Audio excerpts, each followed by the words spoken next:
Well, hi everyone. I'm John Retland, and these are 20 Terrible WWE Storylines Part 2.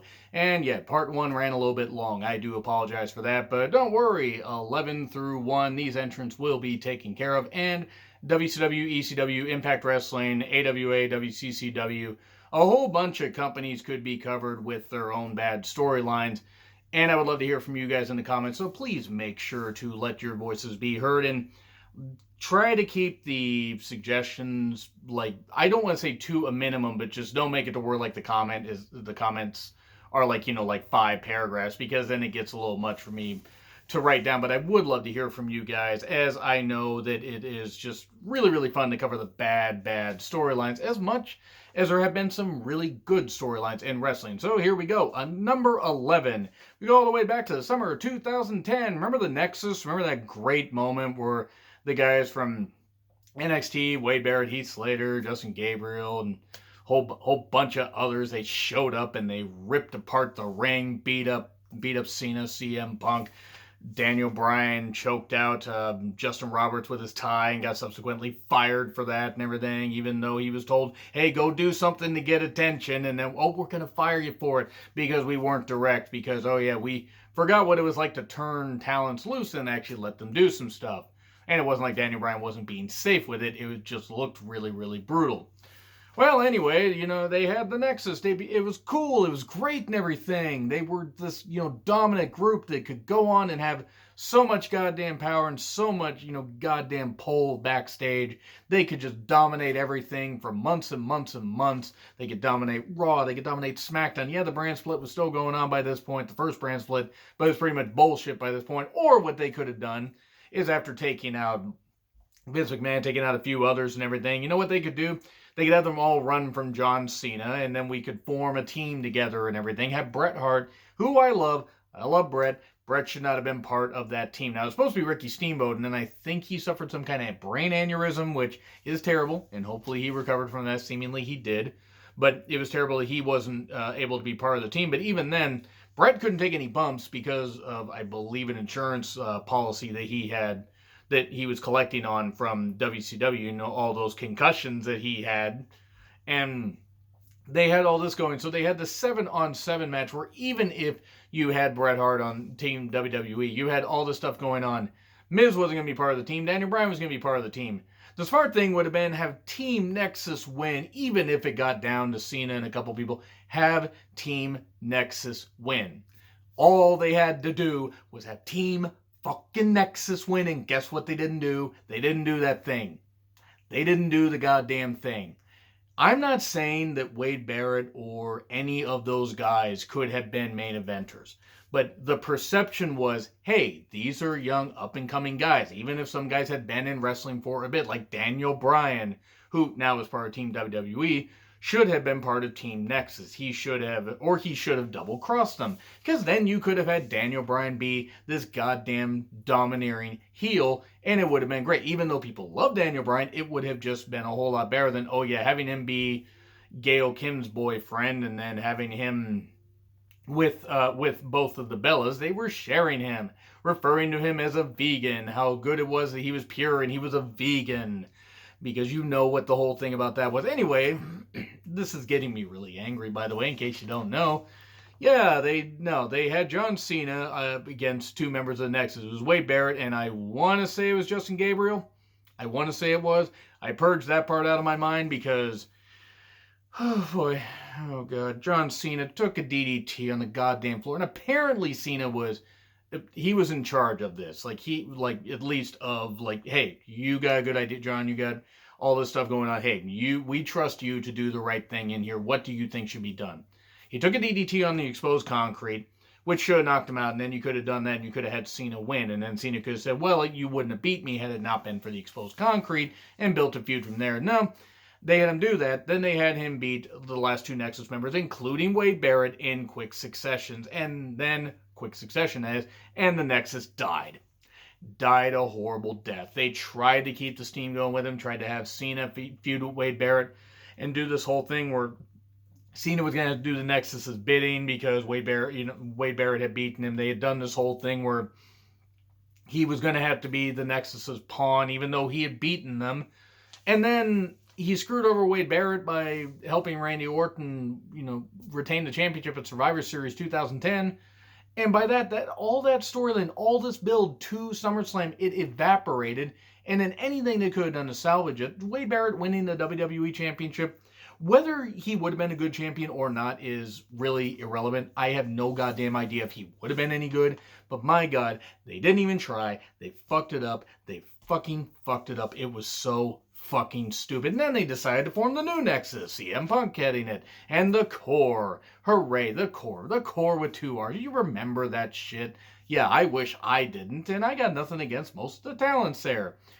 Though Ezekiel Jackson was basically Ahmed Johnson 2.0, I don't think he injured people nearly as much, and his promos made sense. So maybe he was more like a better version of Ahmed Johnson. But then again, somebody could craft something out better, than what Ahmed Johnson ended up being in the ring or on the mic, or sweet Christ, why did I ever like that guy? Boy, the Nexus thing really pissed me off. My God. So goddamn bad. No, I didn't overshoot my voice. I really fucking hated that. So anyway, let's go to number 10. The Lana, Lashley, Rusev, Liv garbage that they did. And this whole thing was Lana being upset with Rusev and going into bed with Lashley. And this TV just was so bad. And I know that there are people out there that want to defend the storyline. That's fine. You guys got enjoyment out of it. Great. Cool. I don't know how. It was atrocious. The rants did lead to me getting more views on the Raw reviews and any of the, pay-per-view reviews that featured this goddamn tripe. But again, it's much like the whole thing that I mentioned in the first part with Dolph, Lana, Rusev, and Summer. We knew that Lana and Rusev were married. Doing this kind of stuff, whoever came up with it, if it was Heyman, he's a goddamn idiot. If it's Vince, he's a goddamn idiot. If it's John Laurinaitis, I don't think John Laurinaitis has any influence anymore, but it's like, I don't even know if he necessarily works backstage anymore. And if he does, fuck that guy, he's a fucking idiot. But the storyline, it didn't benefit anybody. Who did it benefit? Oh, it got YouTube clicks. They got some revenue from YouTube. Oh, they got, they got a lot of people to watch the clips. Great, but were they watching it because it was entertaining TV, or were they watching it because it was shit? Yes, there's no publicity is bad publicity, except in this case, this was car crash TV of the worst kind. This did reek of Heyman having his hands all over it too, and it just was such hot garbage. I don't even have the energy to convey once again how bad this is. And they finally decided to drop the storyline after Rusev has basically been effectively killed off Lana. It got to the point after the first couple of weeks where I'm just like, this is bad. The marriage stuff was terrible. Nobody cared. They involved Liv, a returning Liv Morgan. Liv Morgan's been beaten to powder. They're going to have to revamp her. And Liv, bless her, has done a good job, revamping her gimmick, as far as her gear and stuff like that, and trying to vary up her moves. And I give her credit there, but there are no favors here. It didn't do anything for Lashley. Lashley hasn't been any better since this, or the Lashley sisters thing. And fuck it, double entrant, Lashley sisters. Yeah, let's make fun of, let's make fun of anybody in the LGBTQ community. Let's make fun of trans people. That's a good idea. Let's make it. The cross-dressing has happened in wrestling for years and years and years. Ronnie Garvin is Mrs. Lana Lively. That kind of stuff. That's one that leaps out in my mind. You had Bobby Heenan, try to dress up as an older woman to, to get into the first thing of Raw, which actually was pretty funny. But that kind of stuff was at least done for entertainment. This wasn't entertainment. You could tell Sammy was gritting his teeth through all that. And it was like the Lashley thing, the interview before, I love my sisters, and then they do this stuff where it's 3 guys. I don't know who the guys were, and I got nothing against the people doing it. They were casting roles, they were paid, they did it. Sammy did what he did, and then Lashley came out and beat up 3 people that were dressed up like women. 3 guys that were dressed up like women. So, okay, whatever. Lashley was annoyed by it, and then it didn't do any favors for Sammy, and then Sammy got beat up. And then Sammy, ended up, I believe he ended up needing double shoulder surgery, or at least single shoulder surgery, and he was out for a while. But who did that benefit? Who did that fucking benefit? Nobody. It didn't benefit anybody. So really, Lashley has been involved in 2 of the worst goddamn things going on. I do not understand why they hate Bobby Lashley. And they do. They have to hate Bobby Lashley. Now, if he's happy getting paid and doing all this stuff, fine. But it was fucking stupid. Fucking stupid. Number 9. We go back to October and November of 2003. Vince McMahon screws over The Undertaker in the biker chain match, which is like a coal miner's glove match or an on the pole match at No Mercy 2003. So Undertaker loses to Brock Lesnar. So he loses it, I believe. Yeah, Brock was a champion, so it was a biker chain match, and I believe the championship was on the line. But Taker loses because Vince McMahon screws him over after he had beaten Stephanie in the father-daughter I Quit match. Remember that storyline? I wish I didn't, but unfortunately a lot of people do. And oh boy, that fucking thing, that fucking storyline. That was another storyline for another day, and maybe a part 2. So, okay. Vince and Taker. Taker wants to face off against Vince. He says, oh, I can choose my Survivor Series opponent. Brock's not my Survivor Series opponent. You are.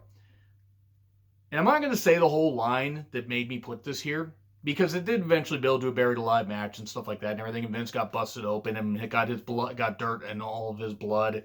And that's a good idea. That's a really good idea. That's exactly how infections start. I don't guarantee you can't clean up dirt. You kind of can't. But anyway. Okay, so Paul Heyman, again, just give me a second. Paul Heyman is the, director of SmackDown. Okay, so Paul Heyman's like talking to Vince and everything, and Vince is talking about targeting the Undertaker's family. Okay. He wants to make the Undertaker's life a living hell. Target his family. Okay. All right, a little uncomfortable and everything. He said that he was going to have Undertaker's wife by a motorcycle gang. I'm not going to say the word. Assaulted. Let's just say that. I'll just say assaulted. And I mean that kind of assault. That right there at 22 years old, I'm like, okay, why? That one made me uncomfortable. That made me uncomfortable. I mean, I thought the Heidenreich poetry slam to Michael Cole made me uncomfortable a year later, but man, I have Undertaker's wife by a motorcycle gang. If that doesn't tell you the kind of person that Vince McMahon is, I don't know what I just don't get it. I don't get it. I don't get what goes on in his head. I don't want to know what goes on in his head. Let's move on from this to something very, to even more uncomfortable. Because of what one of the guys did. We got April of 05 to May of 05. We got the Kurt Angle Booker T feud where he says about Charmel that he wants some of that bestiality sex. Yeah. By the way, Kurt Angle, white guy. Charmel, black woman. In case you don't know.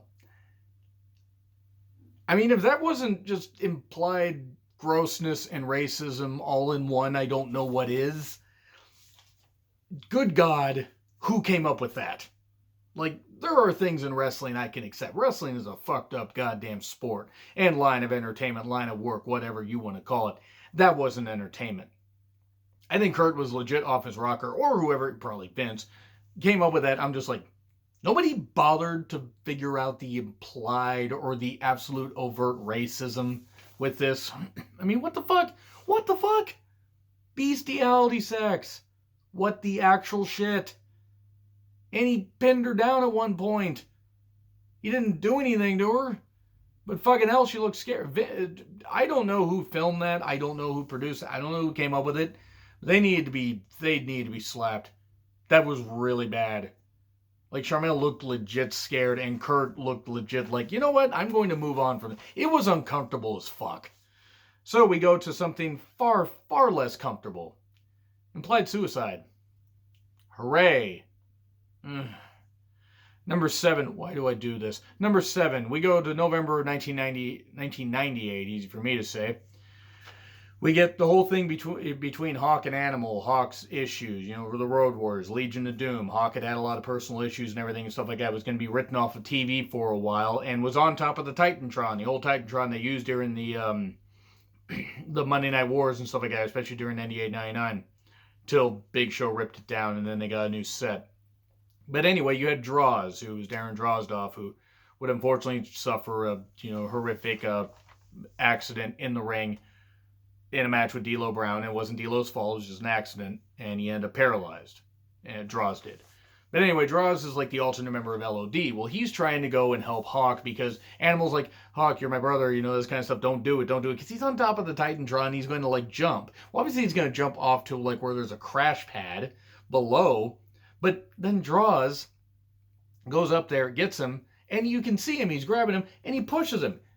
And the commentary's got to sell it like, oh, he accidentally, Hawk accidentally slipped. No, we could fucking see what was happening, and it was implied suicide on the show. It was almost as uncomfortable as the Owen Hart stuff. The Owen Hart thing is a whole nother can of worms that I could get into at some point, but this was bad. This preceded that. And then it just didn't benefit anybody. What the fuck was this? Number 6. Oh boy, back to the racism thing. We go February 2003 to April 2003. Triple H Booker T feud. I'm going to make this very, very quick because I ranted about this plenty of time. Triple H's Reign of Terror and a whole bunch of stuff. But the reason this is number 6 entrant is, boy, there are a lot that are a whole mess worse, if that was even English. Someone like you will never be champion. People like you are here to make people like me laugh. Fetch me a towel. Dance. He didn't say the word, but, it's about WCW guys, Bruce Pritchard said. I had about that much respect for Bruce Pritchard before I heard that, and that made me lose all respect, because Bruce Pritchard's a goddamn idiot and a goddamn corporate shill. And as his nose so far up Vince's ass, he probably knows what he had for breakfast last year. This was one of the worst storylines ever. It did nothing for Booker. It elevated Booker as far as like a main eventer, and all they had to do, it's much like the Nexus thing, have Booker win. They didn't have Booker win. Triple H took forever. He took almost half a minute after a pedigree to cover Booker and got one finger across his chest. And if that isn't, showing just how much, stroke and how big Triple H's ego was at that point, I don't know what is. I don't know what other evidence you need. This was an absolute atrocity. It made me so fucking angry. And whether Booker was ready or not, pull the trigger on him being the champion. Doesn't work out after 6 weeks. Get the title back to Triple H. But then at least he would have had that Mania moment. And they didn't do that. And all the implied massive overt racism, it practically took one of these and hit you over the head with it. Ow. And that was just freaking ridiculous. It didn't do anything for anybody except to stroke Triple H's ego. And now that image is in your head. You're welcome. Number 5. February 2006. Well, hell, we can go all the way back to January 2006. We could have Triple H talk about, Rey Mysterio and him being in the Royal Rumble and him winning the Royal Rumble and divine intervention, and that it was all set up for him to do that. And boy, but what am I going to talk about? Randy Orton, you're looking up there. Eddie's not up in heaven. Eddie's down there in hell. To Orton's credit, he did not want to say that. Orton did not want to say that at all and apparently felt very, very sick afterwards. Eddie, wrestlers' deaths have been used in storylines for years. Years and years and years. Look at World Class. They had one of their biggest gates, one of their biggest, shows, like money-wise, interest-wise, right after David Von Erich died. The David Von Erich Memorial at Texas Stadium, 200... I think it was about 300-something thousand. It was a big deal because everybody was there to honor David. And the Von Erich stuff's a whole other deal, but wrestlers' deaths have been used in storylines and stuff like that in a way to get sympathy for people. It turned the crowd against Rey. And there were people that cheered Rey. Don't get me wrong. I feel bad for not liking Rey's world title reign, but it should have been Eddie. And that's not Rey's fault. But this aspect of the storyline, them actually having Orton say that, and you could tell as good as Orton is, and yes, Orton is an infuriating, cockhead, if that's even a word. He's a freaking jerk. He's a goddamn jackass that likes to do the whole racism thing and the stupid thing, which is another video I could do. But shitting in Diva's bags and all that stuff, which he was doing around this point. Still, and then would get subsequently suspended sometime after this, but he did this storyline and it was terrible. He didn't want to. And the whole thing was just bad. Ray would then lose to Orton at No Way Out '06. And then Ray would get slotted into the whole thing anyway because Orton cheated, and then Ray would win the title. And, oh yeah, Eddie's down there in hell. It was fucking goddamn stupid. It was insensitive. Oh, speaking of insensitive, let's go to October 6th, 1997, right after Bad Blood, 1997. Brian Pillman died the morning of the pay-per-view. So Vince McMahon had an interview with Pillman's widow, who apparently since then has not actually been the best person, but at this time is a woman that just lost her husband, who had already had an accident and everything, and his ankle was on backwards and stuff like that. He had busted ankle, he had pill issues, he had a lot of issues because of that. I'm not saying Pillman was perfect, but he had a lot of issues. He was already dealing with a lot of stuff, and they had a couple kids anyway. All right, so Vince McMahon brings the widow on and says, "What are you going to do now? What are you going to do now to provide for your family?" Something like that. I have actually purged the exact words out of my head, but he basically made her essentially say that it wasn't the company's fault. He was trying to absolve his company of that. Now, Pillman's issues were his own, but Vince McMahon doing this was such blatant disrespect to the memory of Pillman that it was absolutely revolting, especially to the kids who would see that footage years later. But then again, Vince was just there for shock TV and stuff like that. And it certainly didn't paint her in a very good light. I mean, he couldn't have painted her in a bad light, but just, my God. A woman just lost her husband. Vince was like, "Hey, it's not our fault. It's his fault, pal." Good God. But let's get to something else that's even worse. I mean, well, I don't know, hard to quantify that, but let's go back to June and July of 2005. The Muhammad Hassan character, and he's going to feud with The Undertaker and beat The Undertaker at Great American Bash 05 and go on and beat Batista at SummerSlam 05. And then, instead of making it where he had, the character where he's bringing up reasonable points about demonizing an entire race or entire culture of people because of the acts of a few, and he was actually Italian, but he did look like he was Muslim American. He looked enough like it, at least close enough for rock and roll. Nope, what does he do? He is, instead of being made to be a heel character that feels he's doing the right thing, even though he's a heel, and maybe turn him babyface at some point because the fans could take some sympathy with him. No, they decide to have him do praying stuff and, basically turn him into a stereotype character from the 80s and 90s, and even earlier. They decided to have a bunch of masked guys at the behest of Hassan while he's doing the pray thing choke out Undertaker with piano wire and then carry Undertaker out and everything. Like he was this kind of stuff and whatever. Like he was beat up. Like he was beat up, or they beat him up and then they carried out Daivari like he was a martyr and this kind of stuff. And Undertaker was left laying and all that. This is right around the time the London tunnel bombings happened and SmackDown aired that time. Just right after that. Now, to be fair, Hassan was just out there doing what he was doing.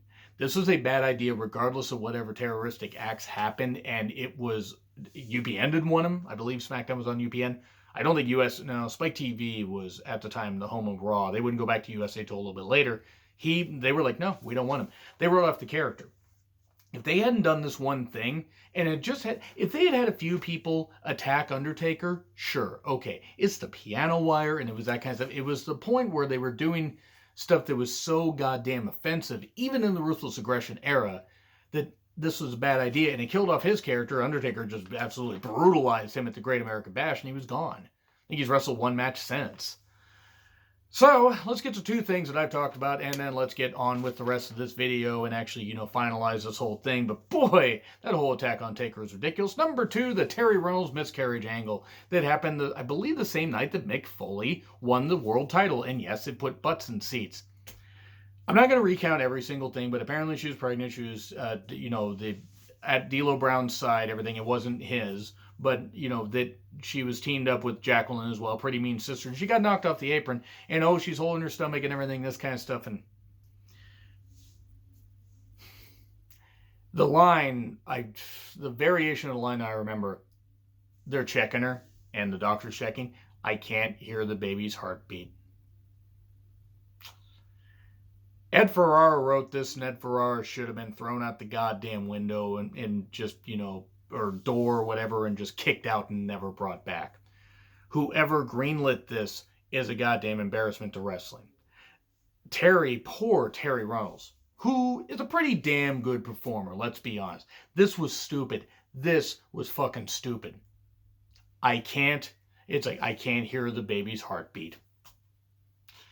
Oh my God. I mean, right there. Like, now, yes, I'm sure angles to some degree like this have happened with women, but nothing that overt.